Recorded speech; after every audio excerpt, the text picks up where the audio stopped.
So what happens is your body primarily uses glucose. That's the first form of the main source of energy, and essentially the brain needs glucose, so carbohydrates, to function. That's how it functions best. And for your listeners as well, when you're exercising, high intensity exercise, you need carbohydrates for that because the body just can't break down fat and protein quick enough. Hello and welcome to the UK Surf Show. We are your hosts. I'm Pete. And I'm Leighton. On this episode we speak to the extremely beautiful and intelligent Rachel, my partner, who's a dietitian. Yes, and this is the third part in the series. So we've done mind, body, and this is fuel. So Rachel is qualified to tell you what you can eat. Anything she doesn't say, you're not allowed to eat.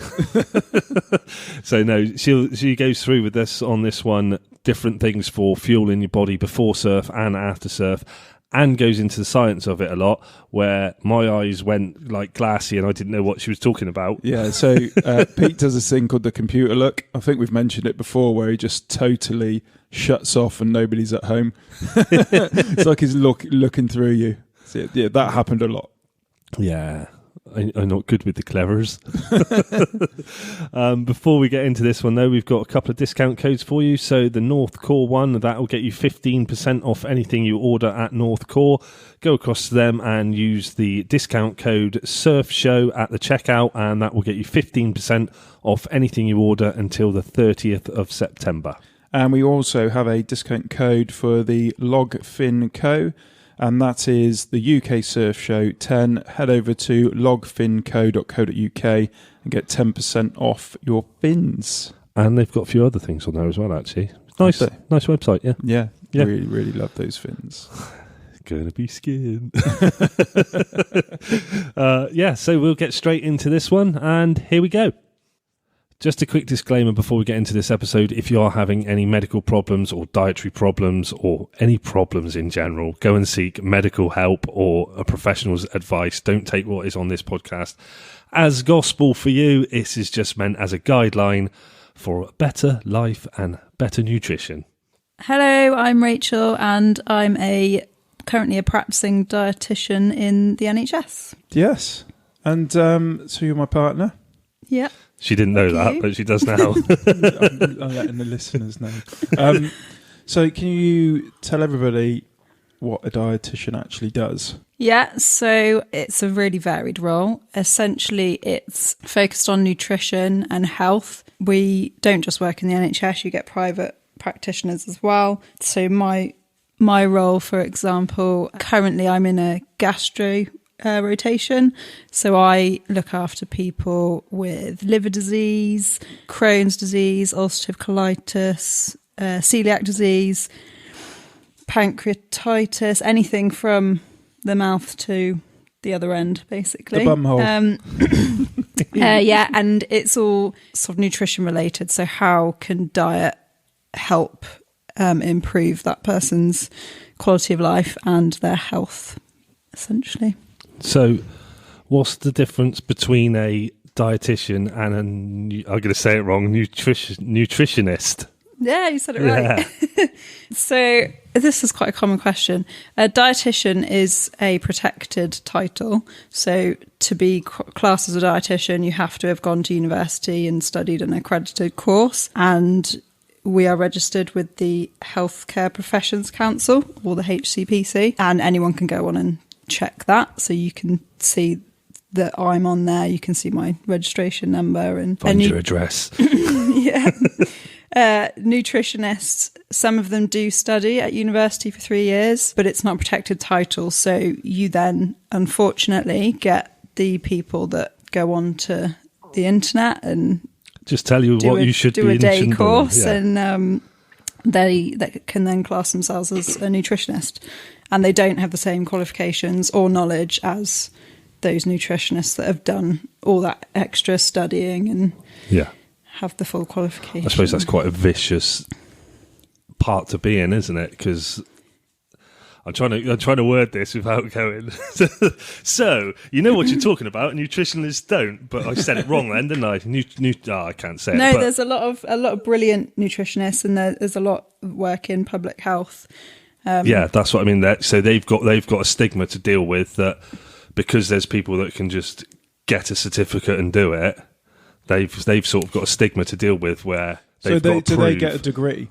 If they've done a degree in it, yes, then they have a. But they can't work in the NHS? No. So currently, nutritionists can't work in the NHS. They're not registered like we're registered with the HCPC. They don't get registered like that. But that also means that for us, being registered with the HCPC means that we're held accountable. So we have to prove that we're working under current research, and everything that we advise has to be based on evidence, which isn't necessarily the case for nutritionists. Which is where you come into these problems with people that have done these not necessarily accredited nutrition courses and that are handing out advice that isn't necessarily evidence-based. I think that's one of the main things, like, to have you on here, is there's so much misinformation out there, and you can go on the internet and go to imright.com and find whatever you want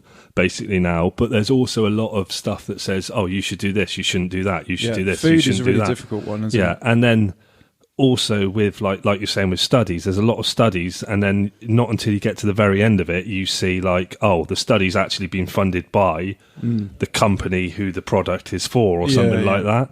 Yeah. So all your studies, where do they come from? All over the place. You have to be careful with research studies, because it's easy to sway a study in your favour. There's things to look out for if you are reading research studies, like, for example, the number of people that they've used, because if you only have a handful of people, for example, that's not going to give you the same results as, a study that's got a larger population, and it's not going to be it's not going to be a true reflection of the larger population, if that makes sense.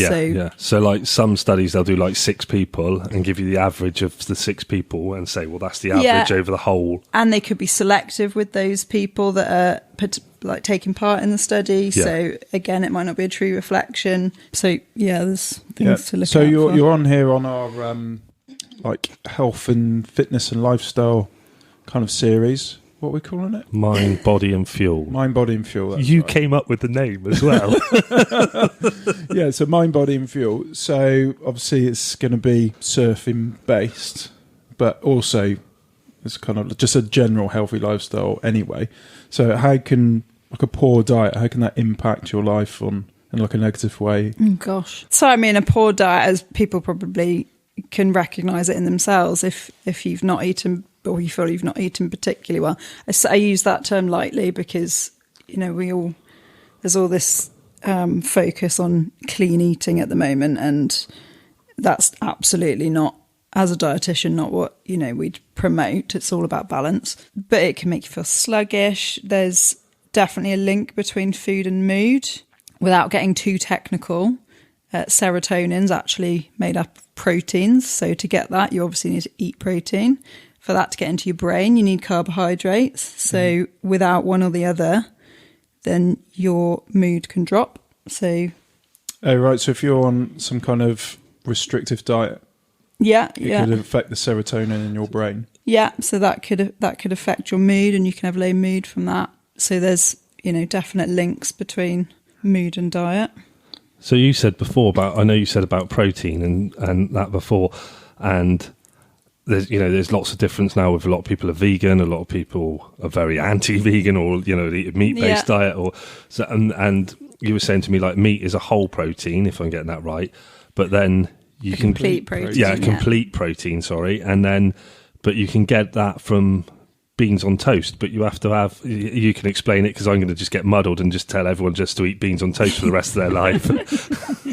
So there's a lot of criticism both ways, isn't there, between meat eaters and non-meat eaters, but essentially you can get the same sort of protein profile from both. Generally, meat is a complete protein, and that basically means that you've got more or less all of the required amino acids that you need from it. But you can get that from a vegetarian diet by combining the right foods. So what you were saying is correct. So if you have beans on toast, you've got complementary proteins there, which make that into a complete protein. That's got to be wholemeal And the same... toast, yeah? Not beans on white bread. Yeah, and you've got your fibre and everything in there as well. Yeah. And the same goes for if you're having rice, for example, if you just added a can of kidney beans and mixed beans into it. Yeah. Similar thing with that. So it's not true that you can't get, the same profile from non-meat sources. So that's not common knowledge, is it? Combining foods to make complete proteins and things like that, which is why I'm really lucky and you sort out our food. That's why I live on Pizza Hut and and you get full-on meals prepared for you and know what to eat. We're plant-based, aren't we? Yeah, and we all are, actually, aren't we, in this room? Yeah. So that kind of brings us on to like fad diets and stuff that are right there. So do you have to deal with people coming in saying, oh, I've only been eating this, or I've been on, the Atkins diet, or... Yeah, all the time. People have... people try all sorts of weird and wonderful diets, generally to lose weight. That's kind of the trend. Oh, can I ask a question? Go on. What's the weirdest diet you've seen? The weirdest diet I've seen. Or what's the weirdest diet you've heard about? Probably the cabbage water diet. Oh, what's that? Good. People drinking cabbage water. It smells like arse. Or the tea diets that were a bit of a trend as well. I'm not going to name specific ones actually, but there was a trend in people drinking tea to lose weight as well. What, just and not it was eating being and just promoted tea? by, again, the whole influencers on Instagram, a lot of it. Oh, right. By people who had no nutritional background. That's the other thing you got to deal with. Yeah, I was going to say, does that make your job harder now? Where if, you get influencers and you go on Instagram and someone says you should eat fish assholes for the rest of your life, and you get weird shit like that. I think from a dietetic perspective, it's probably a bit easier for us because generally the people that we're seeing are acutely unwell. Yeah. So I think possibly nutritionists get that more. We do get lots of members of our family asking you questions on what they should do. Yeah, I have had and stuff calling us. I have had a few friends asking what they should eat to lose weight. I suppose it's that same sort of thing as when you've been a doctor, like someone just come around and just drop their trousers. What do you think of this? You're like, oh no, and Small. yeah. I got no comeback. So, let's go through some of the fad diets that you can kind of debunk. Yeah. Okay. You got the list, Pete. I can't see that far. I can't read your writing though. It looks like it's written in crayon. I can't say anything that's not going to offend some group of people, whatever I say about you. Right. The keto diet's like the common one at the moment, isn't it? Yeah, so it's keto diet. That was the first on my list here, actually. Yeah. So what's the keto diet? So essentially, the body primarily runs off glucose, which comes from carbohydrates. The keto diet aims to move the body's energy source over to fats and proteins, which turn into ketones, hence the keto diet. It has a place. It definitely has a place. There's a certain type of epilepsy that actually can reduce the number of fits that type of epileptic has if they go on the keto diet, something to do with how the brain uses the carbohydrates. But it's a really common one that we get people. So what sort of side effects would someone get if they've been on a keto diet and they shouldn't be on one? So what happens is your body primarily uses glucose. That's the first form, the main source of energy, and essentially the brain needs glucose, so carbohydrates, to function. That's how it functions best. And for your listeners as well, when you're exercising, high intensity exercise, you need carbohydrates for that because the body just can't break down fat and protein quick enough. So on a question on that, what if someone's saying they're no carbs, they're no carb diet? Yeah, because that was the Atkins diet. So it's like a similar diet, yeah. Because that's a big thing. I hear, like, even to people around me saying, "Oh, I'm cutting out carbs at the moment," or like, "I'm not having carbs," and stuff. You know, you hear this. That's one of the things you hear a lot. Not having carbs. So surely that's a really bad thing to do then. Well, I mean, it works for people if they're trying to lose weight, for example, which is why it has become such a trend, because it has worked for people. What's the danger for being on it? Like, what's the downside of being on it from your point of view? So ketones in the body, when they build up, essentially it's like an acid. So when they build up in your blood, it can make your blood more acidic and effectively kind of act like a poison. And it's commonly seen, this is an example, in diabetics. So they effectively can't use the glucose in the blood because they can't produce insulin to use it. So they go into something called ketoacidosis because their body switches to using fat and protein, or ketones, and then it builds up and they go into this ketoacidotic state, and that can make them really, really ill. So it can cause vomiting, it can make them go clammy, it can lead to them going into comas as well. So quite serious then. Not that necessarily happens to everyone, because your body doesn't just move from carbohydrates to fats and proteins. It can break down some amino acids and glycerol to convert them into glucose as well. So your body's quite good at adapting like that. I reckon I understood about 3% of everything you just said.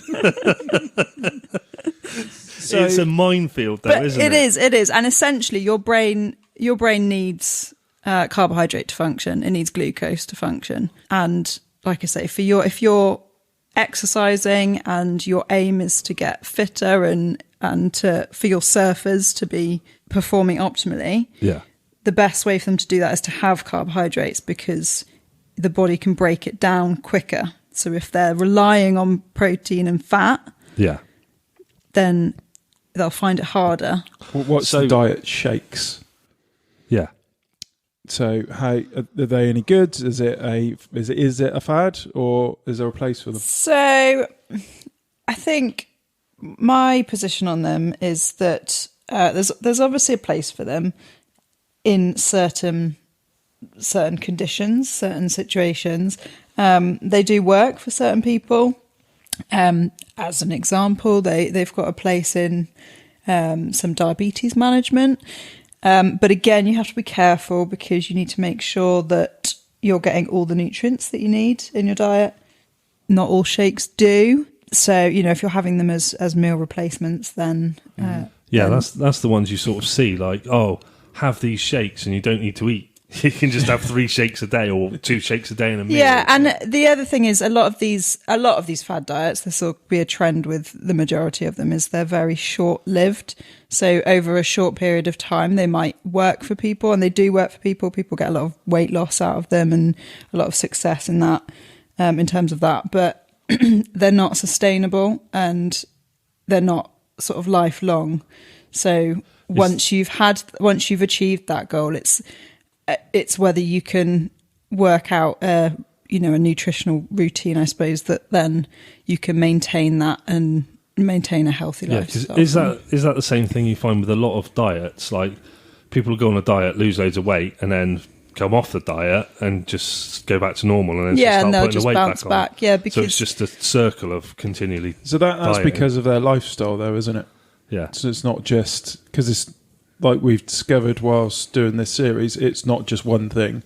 It's not just your diet. It's your health and fitness and maybe your mental state as well. Yeah. So that's probably why, isn't it? They're just doing the diet. I can't diet. I go into a panic as soon as I mention the word. I think, oh, right, I'm going to go on a diet. I'm hungry. Well, this is the other thing. The word diet, it's got quite a negative connotation behind it, doesn't it? It is about restricting, when actually, just eating normally is a diet, isn't it? It's a type of diet. So, yeah, I think it's important to just recognise that and try to not put such a a negative spin on the word. Yeah, that's quite useful for a lot. Like I always think, literally, I do have that, and I know it's like saying it jokingly, but if I think, right, I'm going to go on a diet, I'll wake up the next day, think, right, I'm going to go on a diet, I'm going to eat healthy, I'm going to do this, and like by the time like 8:30 in the morning comes, I'm like, I'm starving.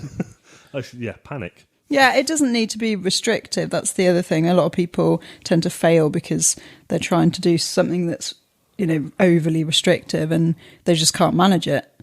So, you're better off that everything in moderation has definitely got, standing, because you're not going to be, restricting your favourite foods or the calories so much that you're needing to then kind of binge after. What about the carnivore diet?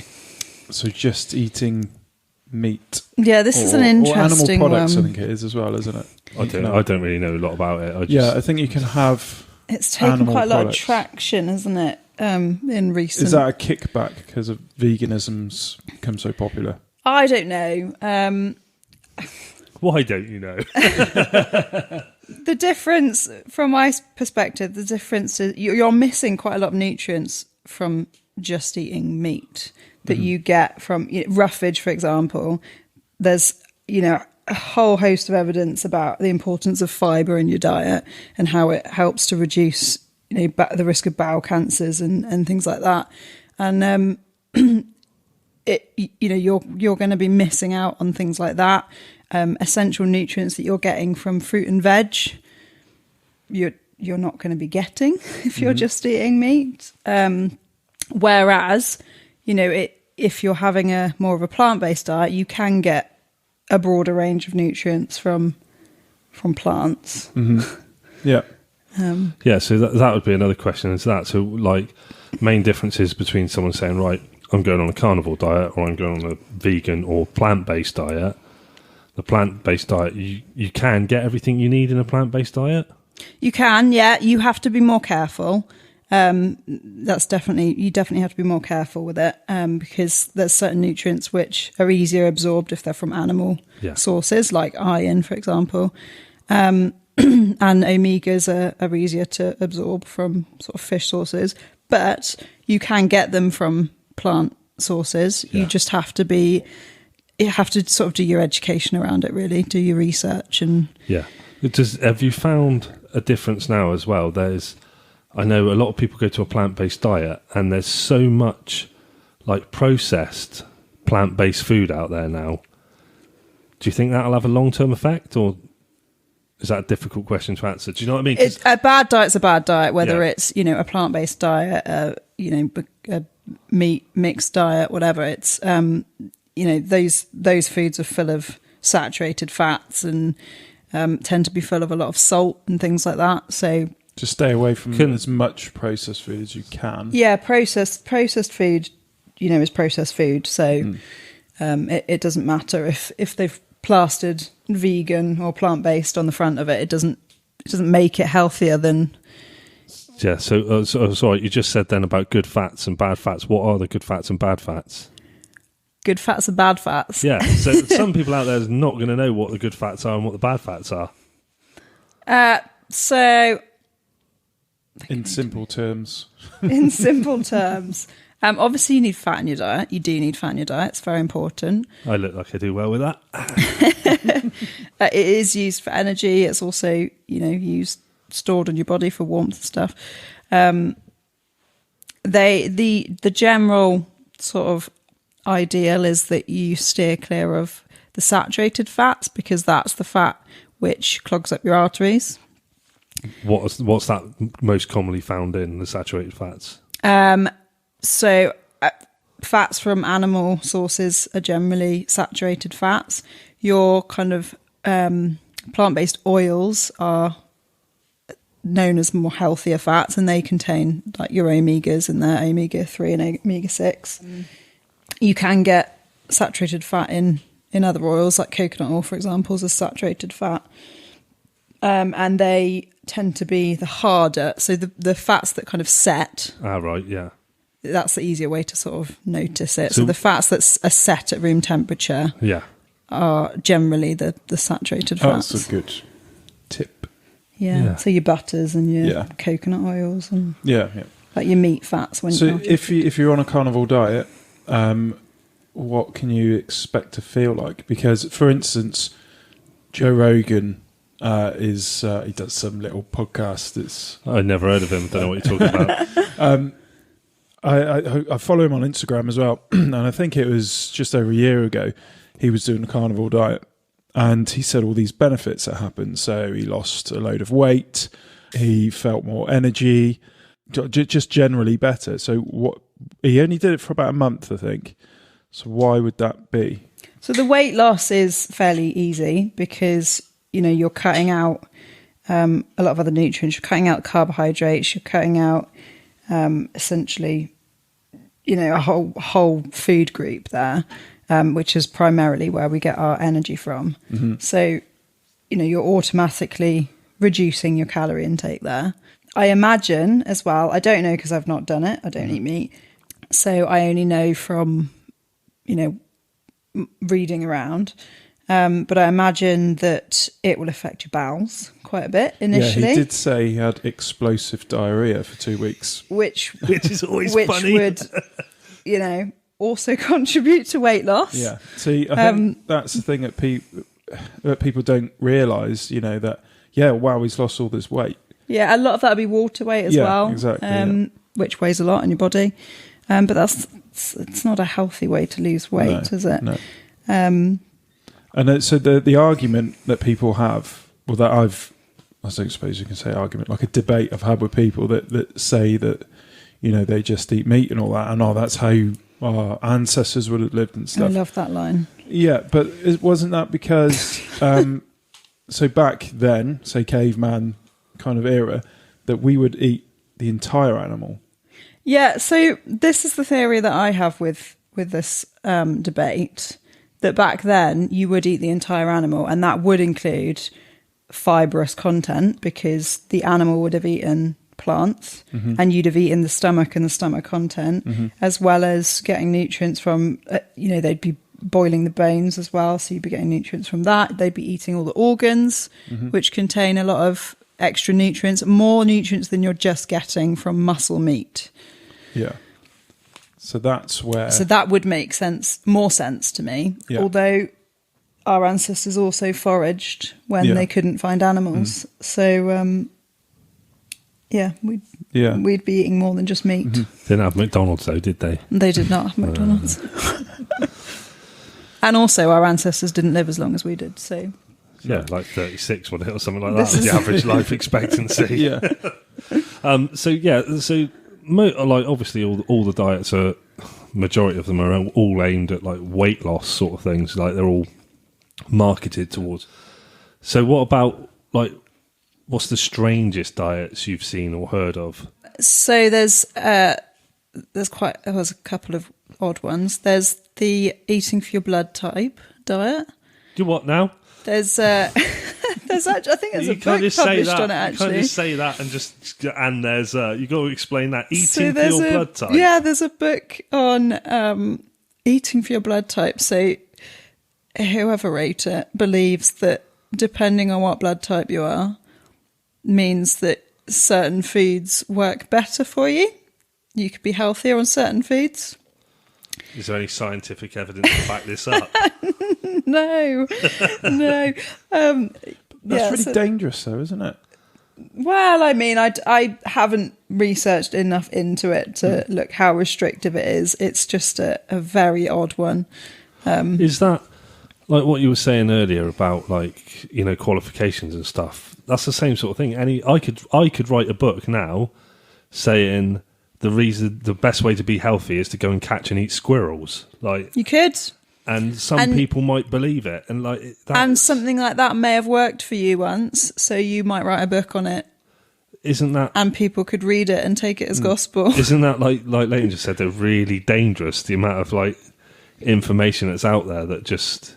It seems a bit unfair that something so important isn't regulated like that. Actually, yeah, it is, and I suppose it's down to people like in my job to get their voices out there more into public health, because we obviously do a lot in hospitals, which is great for acutely ill people. But, you know, I don't think, Leighton, you knew what a dietitian was before you met me, did you? Nope. He still can't spell it. Nope. So yeah, it is our job really to kind of get that information out there so that people are more aware of where, you know, the accurate information is coming from. Yeah, I suppose it's quite a difficult thing as well. Like there is so much information out there, and people think they're eating a healthy diet, no matter what they're like. It's that thing: if you only know what your situation is and what how you've been brought up, how you're brought up, how you live, your circle of friends. Yeah. That's what you know. And you could go to another circle of friends and they'd go, what the hell are you eating that for? You know, that's like disgusting. Yeah, it's definitely true. And not that I want to pick on a specific diet, for example, but we eat mainly plant-based. But how many people have we sort of seen that have tried to give us advice on...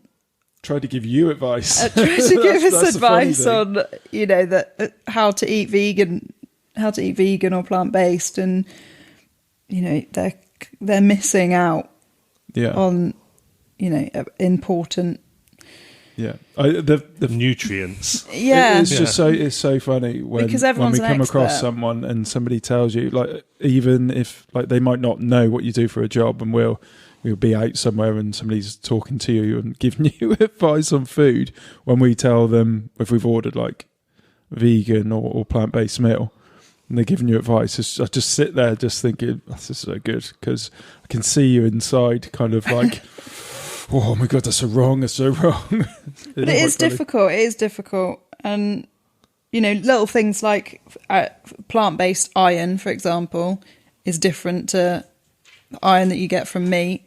So I think it's about 10% that you absorb from plants, the iron from plants that you absorb. Yeah. Whereas, you know, you're looking at 70+% from an animal source. And that's not common knowledge, is it? That's quite... Like you said about talking, though, like my wife always says, it's better to be nice sometimes than right. But she's wrong. So. Taking her advice there, then. Yeah. So what other crazy diets have you heard about then? Like you're eating for your blood type? There's another blood one, which is something to do with making your blood more alkaline. It's the alkaline diet. Alkaline and acidic blood, isn't it, or something? Which again is, I mean, the research behind that's not fantastic. Yeah, your blood. I know we've mentioned about ketoacidosis and the blood kind of changing slightly, but you know, that's quite extreme. You're not generally going to be able to change the pH of your blood. If your blood was really alkaline, then you'd be in hospital. So right. So I've heard of a couple recently, actually. So one of them was a fruitarian, only ate fruit. You've been watching Notting Hill, haven't you? No, it's actually somebody I worked with who said he was fruitarian. I love the way you have to carefully. Yeah, I do. Yeah, it was this nutter I worked with. So fruitarian. So if you were just eating fruit, was it just fruit? Just fruit. Just fruit. And it was also getting to the extreme point where it was foraged fruit. I thought fruitarian was things that only fell off the tree naturally. It was that, well, it might be that, but that's how he described it. That's like it's insane. a fruitarian. What do you do in winter? It's very restrictive, isn't it? There's no starve. It's crazy. And the other one, which is super crazy, which we spoke about, was a breatharian who doesn't eat and lives off of sunlight and air. Surely you'd be think dead. This is a monk thing, I think. Yeah, it is a bit extreme to say the least.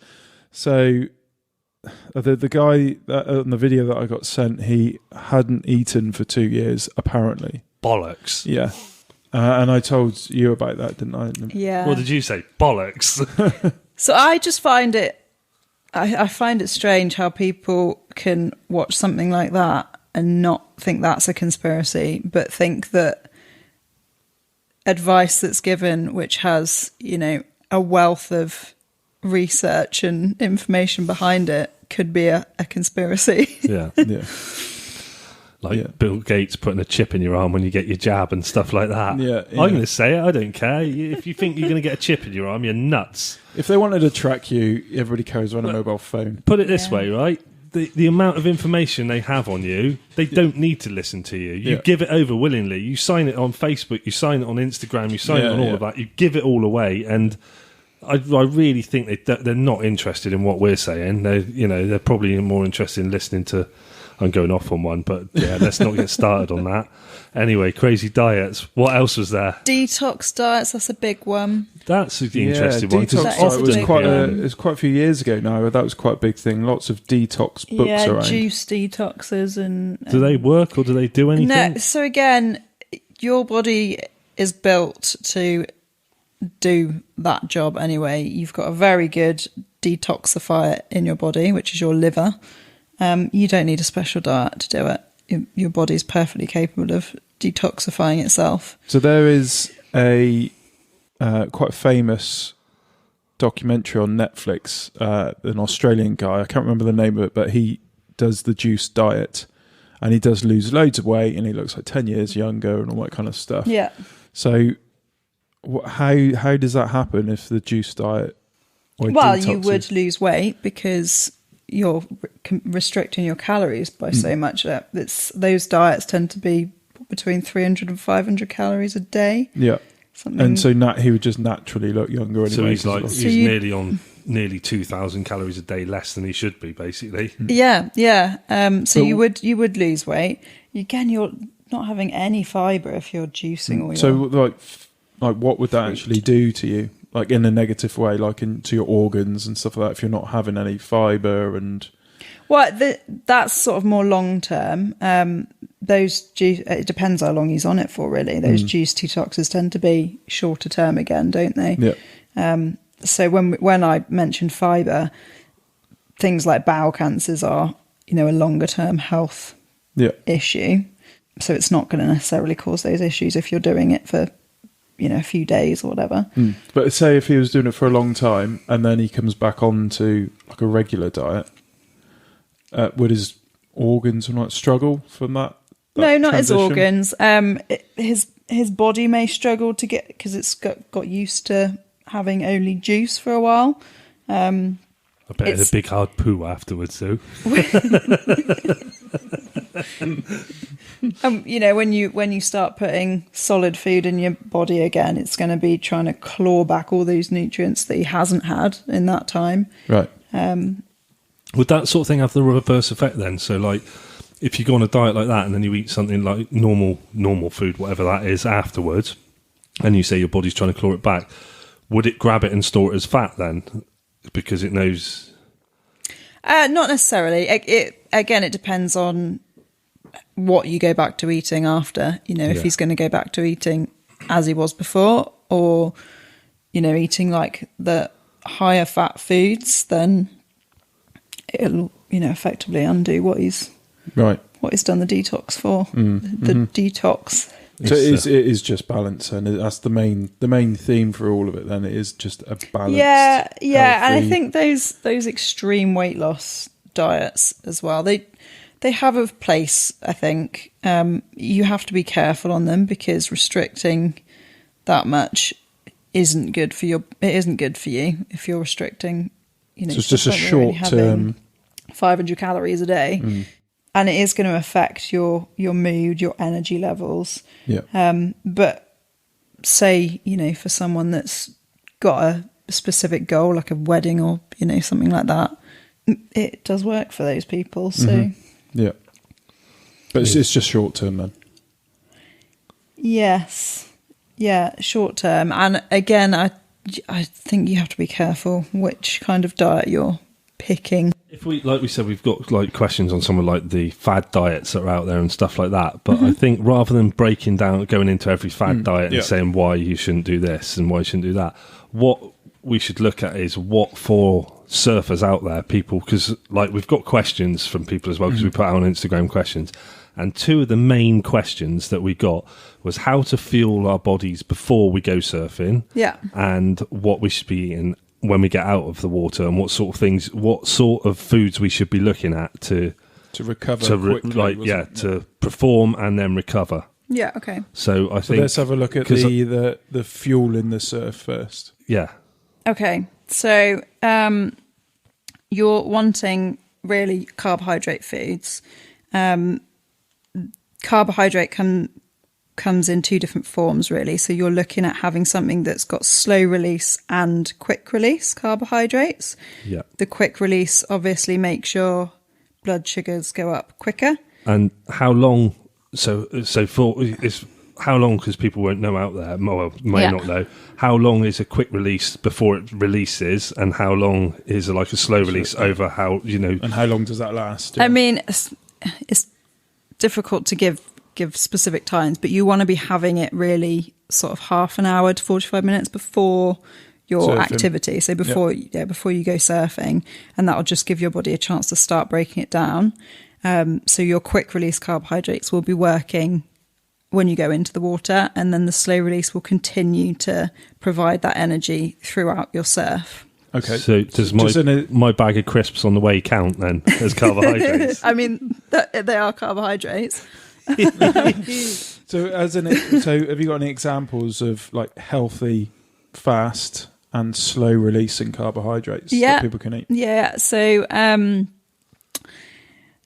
specific foods we talk about. Yeah, just to give people an idea, because if you might say a certain type of food group, like, oh yeah, that means I can eat that. Yeah, so simple things like fruit toast would work. You've got the bread in there, which if it's wholemeal as well will be slow releasing, and the fruit will be sort of fast releasing. Good old porridge with fruit, and you can add a bit of honey in there as well. Or even if you're actually on the go, so you're driving down, because I know you guys are in the car for a while when you go down. Well, if I'm driving 20 minutes, if he's driving an hour and a half. It's because it's an hour and a half away when you follow the speed limit, Peter. So you could have that in the form of a flapjack instead. It's, similar thing. What about a wholemeal peanut butter, banana and honey sandwich? Yeah, that would be brilliant. That would be good for before and after, actually. Good. So it's like those like the oaty based, like stodgy foods then. That's like carbohydrate foods. Yeah. And if you're adding things like fruit into it as well, there'll be sort of quicker release carbohydrates on top. Okay, so what about afterwards then, when you get out from a hard session, and obviously you're in the middle of nowhere and there's no shops open or anything like that, something you can pack. Say you're at Saunton at 10 o'clock at night and everything's shut. Yeah, everything's shut. You've got to go to Asda. Yeah. That happens quite frequently, I know, doesn't it? So after your workout or after your surf, whatever, you're kind of looking more for the protein-rich foods, but you also want carbohydrate as well in there, just for you to aid your recovery and your stores again. Mm-hmm. So you could have that in the form of a shake. That's quite easy. A protein shake is quite easy, and it's all measured out for you. Peanut butter and banana sandwich. I love like you peanut said. butter. Yeah.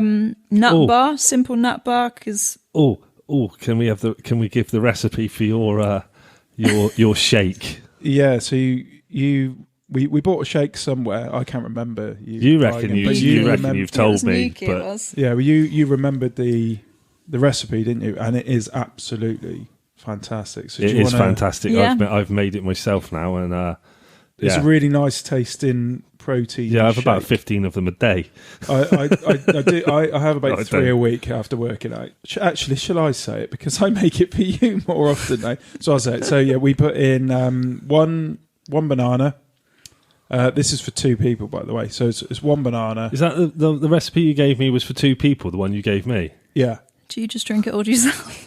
Too right, I do. Well, I would drink it all as well because it's amazing. So 1 banana is probably 500 milliliters of oat milk. I'll probably use half a carton when I do it for us.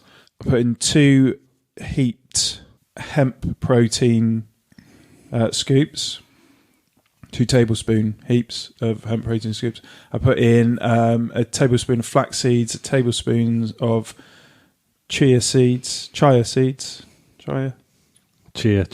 Everyone knows what you mean. Yeah, the black ones. Yeah, a tablespoon of peanut butter, a medjool date, which are amazing.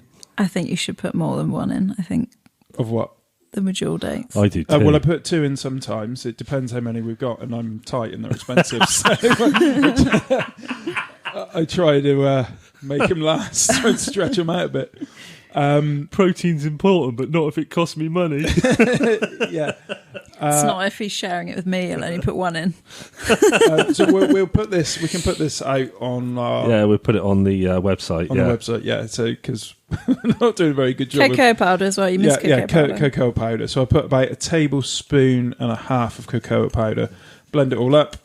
Absolutely It is beautiful. delicious. Yeah. It is really nice, So actually. that'd be a really good recovery shake to take. And you've not just got protein from the hemp in there, because you've got protein in The peanut the butter. milk and the peanut butter and the chia seeds. And So what about if, if there's two-part question. So one, what about if someone's taking something and they can't get something like that? Like you said, peanut butter sandwich. A lot of people out there don't like peanut butter, though. Yeah, and there are That's people fine. with allergies as well. Who are these people? Peanut butter allergies? Or no, peanut allergies, not just peanut butter allergies. Yeah. it doesn't even have to be anything like that. You could make yourself a chicken sandwich or, an egg For mayonnaise afterwards. sandwich. Yeah, they're foods that have got protein. It doesn't have to be that complicated. You're just talking about protein and carbohydrates. Right. So people can look for a food source that has the highest protein content to take with them, which is convenient, as long as it's not like highly processed. Yeah, I try and avoid highly processed. There's also a bit of a misconception with the amount of protein that you need. That was the second part of the question, because most people get more protein than they actually need anyway, don't they? Yeah. So as an example, just to keep it trying to keep it simple, this is obviously not people that are exercising more than the average person, so more than sort of 3 times a week. The average person requires probably about 1 to 1.5 grams per kilo. So just to put that in perspective, say you've got an average 80 kilo man. Is a man generally average 80 kilos? I have no idea in kilos. I'm 91. So for you, your requirements would be between 91 grams a day to like 140, would that be? Something like that? Yeah. Grams per day. If you are exercising a lot, that can increase. Who do you live with? So, this is the other thing. People tend to really push what they think their requirements are. And you do get a lot from food. So 1 200ml glass of milk, for example, is about 7 grams of protein in it. Yeah. So it builds up quite quickly in a day, especially with the amount you eat food. Yeah. She was looking at you then, not me, by the way. Look at me. I don't eat anything. So if you're exercising quite a lot, doing a lot of strength training, your requirements might be more like 1.6 to 2.2 grams per kilo. Now, I have heard people, and it's obviously going to be from somebody who wants to make some money, say that they require as much as 4 to 5 grams of protein per kilo. So that's an insane amount of protein. So if you're just working out a normal amount, say 2 to 3 times a week, what happens with all that excess protein? So your body can only absorb a certain amount, right? The rest of it essentially goes through your kidneys and passes down into the toilet. So piss. So it's wasted, really. Your body can only absorb so much and it can only store so much. So any more is kind of excess to requirements. So you're all right with that, Nate? So like sometimes you have protein and you're actually peeing it out and you're not using what you've paid for. Well, I don't think I have more than what I should, because it'd be interesting to see. It'd be interesting to see, wouldn't it? If you imagine you were peeing stuff away that you bought and you've paid for. I'll be saving that pee. Drink it. It should be like Bear Grylls. Raining outside, better drink my own piss. I'm not a sport specific dietitian, so I could be proved wrong, but but on general health. Yeah, for general, and even people that are exercising, regularly, it's not that excessive. For people that are in the Olympics, their requirements are obviously going to be higher. The Olympics are on at the moment. Their requirements are obviously going to be higher than the average person, but 4 to 5 grams per kilo is a lot of protein. That's a lot of food to be eating in a day. Yeah, well, that's why it's supplements, isn't it? I think it's obviously going to be those companies trying to sell their product. And long term, if you're having that much protein, there is evidence that it can cause things like kidney stones, just because the amount that your kidneys are processing so regularly on a daily basis. And yeah, so that's the negative side of it. Is there any other downsides for having too much protein? Like, I know you said kidney stones, but is there anything else it can do? Like not that I'm aware of. It's just a big waste of money, really. Right. And if you're eating it in food, and even to it's like protein. Is it protein in broccoli and stuff like that as well? Yeah, there's protein in a lot of foods that you wouldn't expect. There's obviously not as much in foods like that. Yeah. Your main sources are obviously your meat alternatives. If you're not a meat eater, it's also in a lot of dairy foods as well. So your yogurts and milk, things like that, you'll be getting it from. Yeah. So if you're plant-based, like lots of people are vegan nowadays, what would they get their protein from? An adequate amount of protein. You can get plenty of protein in meat alternatives. So tofu, for example, is a really good protein source. What about soya? Is that any good or not? Yeah. Soya is a protein. Soya protein. Yeah. And all the things they make from it. Yeah. So So I think we've covered quite a wide range of sources of protein and what you should be looking at before and after. Because that seems to be the one that people focus on. The main questions we got was, what should we eat beforehand and what should we eat afterwards? Yeah. Protein and carbs. Yeah. So when we've come home from a really hard session and there's been like 3 of us in the vans coming back from a surf, and we've smashed a packet of dark chocolate Tesco's digestive biscuits and like 2 bags of Poppin' crisps, that's all good protein, yeah? I mean, it probably makes you feel good at the time, doesn't it? Yeah, that's what I mean. Like, it's. I think you two do more now because of what your job is and what you know about like food and protein and different. I only know food and protein. I'm not going to pretend I know anything more than that. Food, protein, carbs. Yeah, food, protein, carbs. That's all I know. But you probably do a lot more now than you did, say, 3 years ago or something like that when we were going surfing and we'd just eat whatever on the way back. Yeah, I think it depends what your goal is as well, because if you're not looking to necessarily improve and you're already comfortable with how you're performing, then it's not necessarily going to be your priority, is it? But if you're looking to optimize your performance and maybe improve, then it might be something that you focus on a bit more. So I think all these 3 series that we've done have worked well together, because you've got the mindfulness of like they were saying, like breathing and everything, and then you've got like Ollie talking about the exercise and how important it is to do the exercise, and then this part with Rachel to fuel your body and what sort of things you need to be putting in. But what I realised from obviously living with you, and we have lots of discussions about food and stuff, is that it's actually doesn't have to be as difficult as it's made out. Like, this is the diet you need to follow to be as healthy as you can. Everything is about balance, isn't it? Like, it is, absolutely. It's about balance. And food, that people putting food into categories that are, bad and good, that's the route you don't want to start going down, because everything has its purpose. Even, cakes, chocolate, those foods that generally people think are the good foods, are pointless. They do have nutritional value, and they do have a place. They can enhance your mood, can't they? And I do think it's so difficult now, because there's so many things. Like, you go online and look for something, you go like, right, I want to eat healthier. What do I do? And you just go on one website and it says, right, you should eat 500 carrots a day and never touch a cake. And then you go on the other website. It's really hard to get that balance. How you word the question as well. Like, you could type in, are bananas bad for me? And it will come up, yes. Are bananas good for me? And it will come up, yes. Yeah, that's what I mean. That's why people search for, like, iknowimright.com. That's what that sort of thing means. You just, you're going for that, the way you word the question.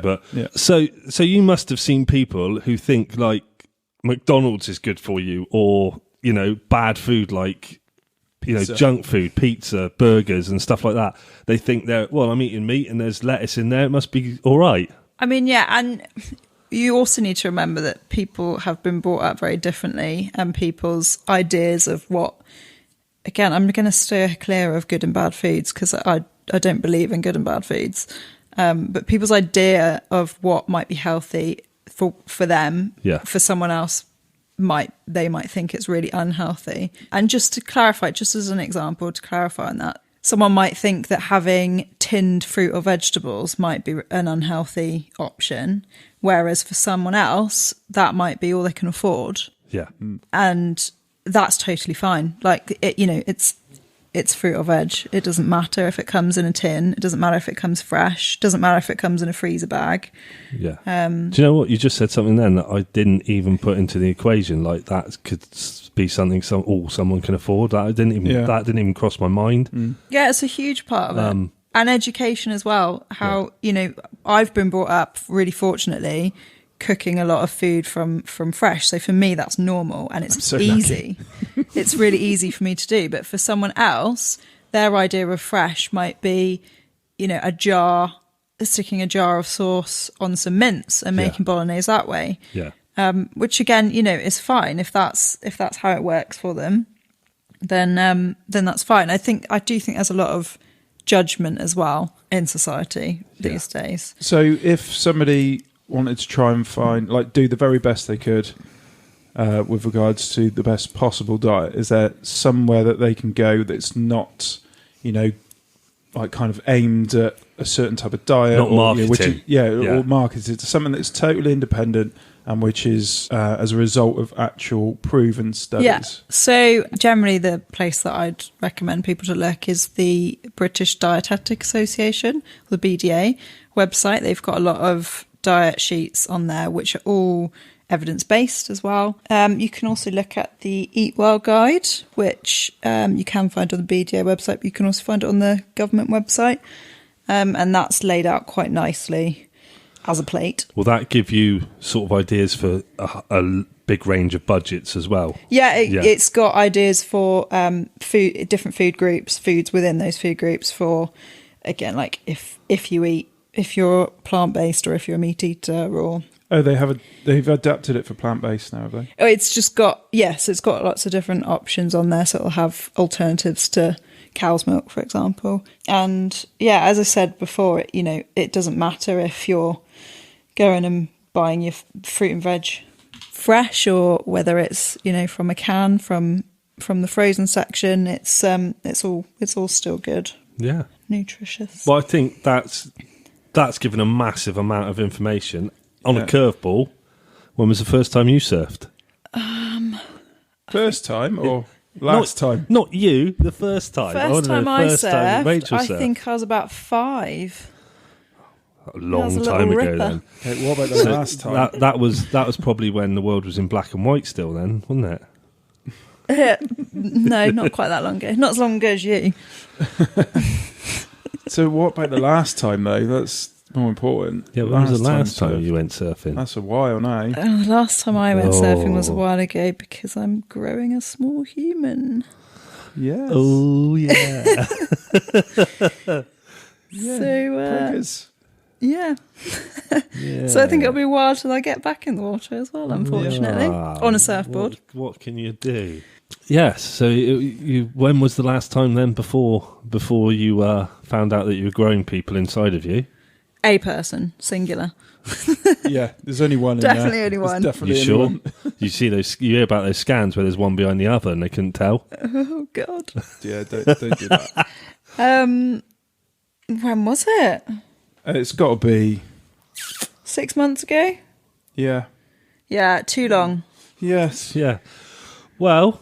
All right, good. let me ask you a few of the other questions, because we always ask people the other questions as well. So you've got to ask the questions. Go on. Where's your favourite place you've ever surfed? Ooh, favourite place I've ever surfed. Does it have to be UK based? No. You know, we're called the UK Surf Show, but it doesn't have to be. No.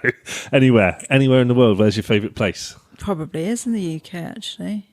No, I lie. Probably in Morocco.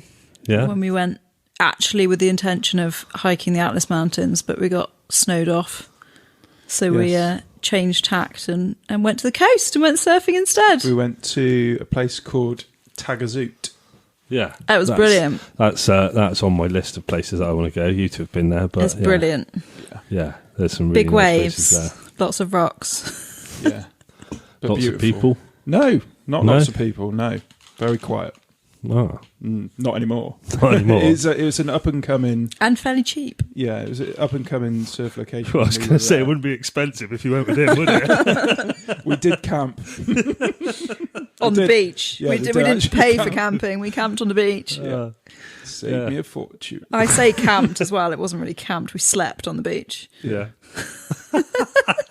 Proper adventure. This could be actually a good time to actually shine some light on what he's actually like. No, that's it. Goodbye.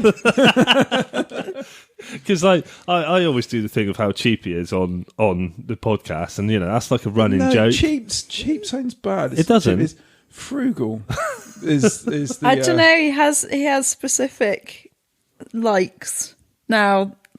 There's certain ketchups that he'll only have now, which have to come from Waitrose. That's your fault. That's my fault, isn't it? That's your fault. That's both of your fault, actually. So, because I told you about it's the Stokes ketchup. That I had. £2 a bottle. I now cannot have any other ketchup. It's just like their brown sauce isn't that good, but their ketchup's banging. Yeah. Really is good.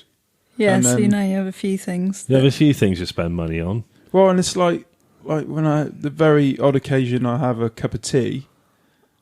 So it just used to be tea to me. It just used to be tea, but Rach is like unbelievable kind of. I've got an acquired taste. Tea connoisseur. Yes, it's just ridiculous. We've got like 15 different teas in the house, and so now I can't drink anything else unless it's Twinings. Like that makes me feel really bad because it's like £5 or loose leaf for 80 tea bags. £5? Are you joking? It's like, what are they made out of gold? They taste really good, and now I don't want anything else. But I still resent paying £5 for them. Yeah, he does resent paying anything for anything, doesn't he? Bless him. Yeah, but that is nice. Yeah. So I think. Anything else on that list we wrote? No, that was it. I think we covered everything. I think we so, covered the majority of the questions that came in for people as well. Well, all the questions really were fuel, how to fuel your surf, and how to recover, and then all the others were just messing around. Like, in the cake shop, there's this donut or this donut. Which one's the best for the surf? Yeah. So I think thank you very much for your time. That's all right. It's been a pleasure. Hope you weren't too nervous. You have been nervous all day. It's really weird. I have. Yeah. You did really well. Well done. So patronising. Thanks for that, Rach. Yeah, thanks. That was, very informative. Yes, hopefully people will take something away from that, because what I really like about it... what I really like about my girlfriend... No, but hopefully people will think that you don't have to follow a really strict diet. Like Rachel said, she doesn't like the word bad or good foods. Yeah. It is a balance. Yeah. So people just need to find the right balance. I think, and that is really... Yeah. And I think also it's quite a difficult job because it's a subject that not everyone's going to agree with. People are going to have their own opinions on. Yeah. But that's the good thing with having Rach on, is that what she's saying is kind of medically proven. Yeah. And I just liked the almost like giving people the right information on some of the fad diets. And I was surprised when Rach said that some of them actually do have a place. Yeah. What's Ricky Gervais say? When did it become more important that your feelings are more important than facts? Yeah. Yeah. So, you got some of the facts there. There's obviously things that you might have wanted to know that we didn't cover, but we tried to cover as much as possible in that time. Then the main question we got was pre and post surf. The main question that we got ridiculous amount of: what can I eat pre-surf? What can I eat post-surf to help me fuel and to help me recover afterwards. Yeah, and it's got to be convenient because obviously Yeah. it's going to be consumed in a van or a car on the way to or from. Or like when you forget and you leave your sandwiches in the front of the van and you drink and you go surfing, you come out and it's been boiling hot and everything's warm afterwards. Yeah, so we'll put a few things on our website, won't we? Yeah, And we're also going to put a few things on Instagram. Yeah, we'll put the shake, that protein shake thing that you showed on our website and on Instagram. Yeah. We'll put some before and after things, little snack things you can eat or take with you that will help. Rach mentioned them to me, but we'll put them on the website as well, and we'll put links to the BDA. So people can head over to the British Dietetic Association website, where it'll have the Eat Well plan on there. Plan, guide, plate. Yeah. We didn't know what we were talking about. That's why we had Rachel on, because we don't know what we're talking about. To give Rachel a bit more credit, actually, when she did study the dietetics, she got a first, so which is really hard to do that in this area. So she really, really does know what to talk about, and I'm extremely lucky. Yeah, you're extremely lucky because you get food cooked for you and everything. It's all worked out for me. It's great. Yeah. So you get your food worked out for you. You don't have to do anything. Oh, except for, life and go to work. Oh, it's nothing. You tell people what to do at work as well. No, not really. Not really. Yeah, I get, there's something in the freezer if you want it. That's nice food. It is. I've got a whole... No, you cook loads. You cook in your house. I know, because if you tasted the food, what I get if I don't cook. Just so cruel to her. She's going to be on a programme. Can't cook, shouldn't cook. Yeah, because there actually are a lot of like through COVID and stuff like that, a lot of people have put on weight during lockdown and want to get healthier and eat healthier food now, Yeah, but me and Rach have chatted about this before, and she has said before that, you can be healthy and overweight. So it's not like if you're over your, the average weight for your height or whatever, you're unhealthy. Yeah. But, at the same time, it's really difficult to find that balance, isn't it? Yeah. Especially through COVID, because people just kind of comfort eating, I suppose. I don't know what you're on about. Every day's a comfort eat for me. Yeah, but I thought it was a good one. Yeah. She did very well. Definitely. And, a lot of good information in there about what sort of things you should be looking at to eat pre and post, which is, which I think people, a lot of people sort of know, but they don't know exactly what they got to be looking for. And, to have it from someone who that's what they do for their profession. Yeah. Talk to people what their diet should be and what they shouldn't be eating and sort of things like that, and how. Well, how many times have I jumped in the van when we've gone surfing and you're like, "Oh, you brought food"? It's like, well, yeah. There's a pasty shop on the way. Yeah, but I generally bought like a peanut butter sandwich or something like that. Well, how many times have I jumped in with a smoothie for you and you're like, I'm not drinking that shit. Oh, God, what the fuck is that? Some green sludge. Yeah. No thanks. It's, it is. But that protein shake. Yeah, that protein we'll shake. We'll put that on the I don't think I did a very good job of explaining it because we kept laughing and like kind of going away from the actual list. But if somebody can work out the list from that, if not, we'll put it on the website. Yeah, but it is really, really good. It's a really good one. Yeah. Yeah. And then on that, how many times have I got into the van with sandwiches and protein and shakes and blah, blah, blah? Yeah. Which one of us lives with the person who knows what all the good food is? Which one of us goes, oh, should we get Domino's tonight? Because they do a vegan pizza. Yeah, I am very lucky. She does organise all our food. Yeah. So it's... Yeah, because before you were with Rachel, your cooking was shocking. Yeah. Well, the first meal, Rachel does it. The first meal you ever cooked me, actually, we'll go back to that one. The first time I ever came to your house for tea and your mum wasn't there, you went, oh, do you want some food? He cooked me fish fingers, chips and beans. The beans stuck to the pan. The fish fingers were burnt on the outside and frozen in the middle, and the chips were the chips, and they tasted like wood. It was about chips were like it must have been 15 or something like that. So. Yeah, but it didn't improve in 10 years after that. It still hasn't. That's why Rachel cooks. You cooked me that that fried breakfast thing not long ago when you conned me into doing your roof for you. No, I didn't actually. I, if you remember rightly, you took over and did it. I just had the ingredients. That's right, actually. I think that was actually when Rachel was at uni, and I came round and you were going, "Help! I don't know how to look after myself." Yeah, not very good with food. With Yeah. cooking it. But yeah, so more information be on our Instagram and on our website. Yeah, on our website. Don't forget, go and follow us on all the socials and leave a review, or go and click that little 5-star button on iTunes and say, Yeah, really does thank you. help. We've had some nice comments lately. Yeah. And don't forget, if you've got any messages or anything, or you want to know anything, or want us to talk about anything, just send us a message and let us know what your thoughts are, or ask you questions, because when we started, that's what we started doing, answering questions that people sent in. So Yeah. and I miss them questions. Yeah, we don't get as many, do we? No, normally I just answer them over Instagram now and forget about doing it on there. But yeah, so thanks a lot for listening. Don't forget, use those codes for the Logfin Co. and For North Core. The Logfin Co. guy put a picture of himself so you know what he looks like now on Instagram the other day. And we've been having some conversations with him. And he's absolutely hilarious. Yeah, funny guy.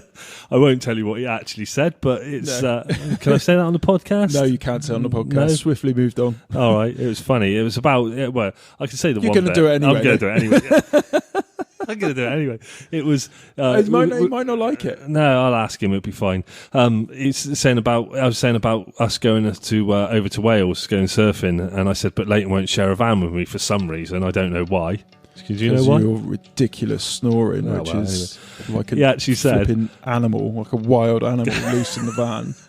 He said I would have got out the van, taken the handbrake off, and just watched you roll down the hill. Yeah, that's a damn good idea. Why didn't I think of that?